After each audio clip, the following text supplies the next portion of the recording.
Welcome to part 3 of my series on Pilates springs.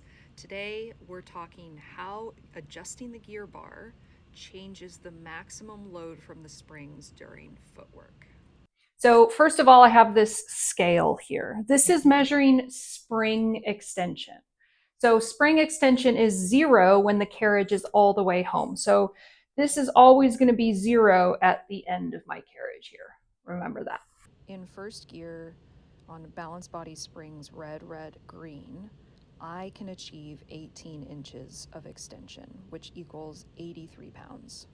Now, if I gear out, that means I'm changing the relationship between the carriage and the foot bar. The springs are still at 0 at home, so they're not extended because we've moved the gear bar.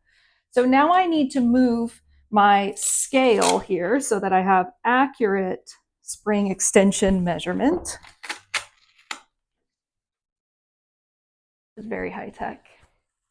And now when I do footwork, let's see how far I'm able to push the carriage out.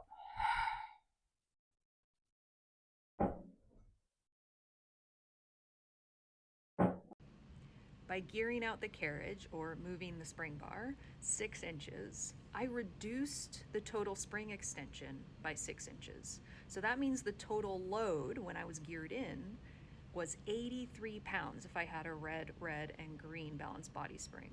But when I geared out by 6 inches, that total load reduced to 64 pounds. So pretty big difference in maximum load.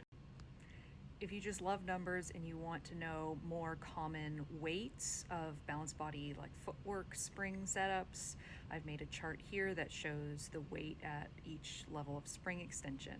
But I want to caution that this is not the end all be all like thing you should take to class with you.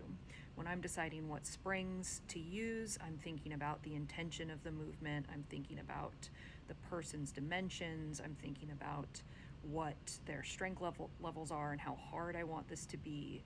And so this chart really should help you understand how springs differ with carriage positions and settings, like which ones you pick, but it's not the only thing that you should base your programming decisions on.